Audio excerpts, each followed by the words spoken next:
Okay, in 1B, we've talked about we're talking about the settlement of New England. We've already discussed the religious reasons why Puritans come to settle New England. The second thing on the agenda, and the focus of this video, is relationships with Native Americans, and we have in parentheses King Philip's War. This is synonymous with Powhatan in the southern colonies and Jamestown, so we have a similar focus here. So let's look at our elements. Number 2, King Philip's War, same theme.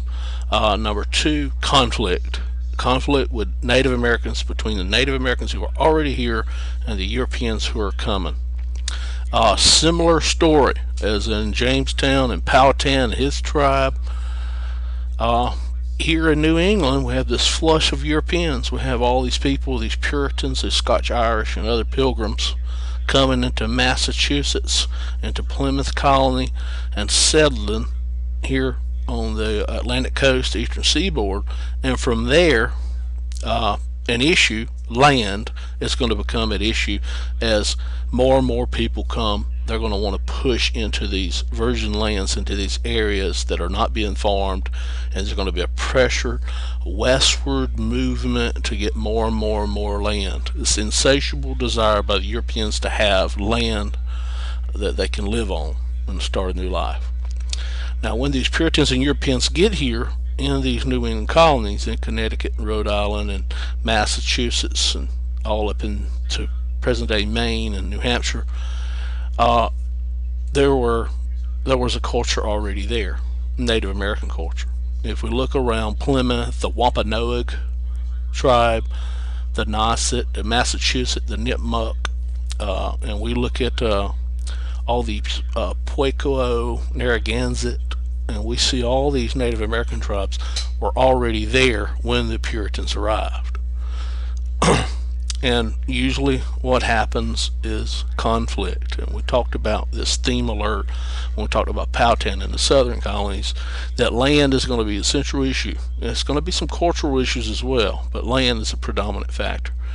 Land was an issue of conflict between the colonists who wanted more and the Native Americans wanting to stay on it.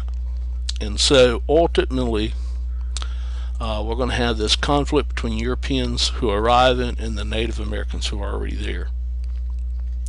And in New England, the story is King Philip and his war, King Philip's War. King Philip's name is Metacom, and the British called him King Philip. There's a bloody conflict, really extremely bloody conflict between King Philip and his Native Americans and the English settlers who were trying to settle in New England. The settlers are going to eventually take over the land, and the Native Americans, just like Powhatan and his group, are going to be pushed westward, pushed out of the Atlantic seaboard, the eastern seaboard. And here's a little map of some of the battles that happened during King Philip's War from 1675 and 1676. And these battles, we don't need to go through them individually or anything like that. What we really need to know is the impact. We look at the theme. What is the theme? You know, it's a relationship between these settlers who are coming and with Native Americans, which turns out to be bad for the Native Americans. Skirmishes, wars, little battles happen between them, and the end result, unfortunately for the Native Americans, is a lasting defeat. King Philip's War is going to end with a lasting defeat for Native Americans in Massachusetts and in the New England colonies, and they're going to be pushed westward. So the story here is, just like Powhatan, is that as more Europeans started flooding into the Atlantic coast, the eastern seaboard of what today we call the United States, there's a story for the Europeans as expansion, but the story for Native Americans is going to be contraction and pushed westward.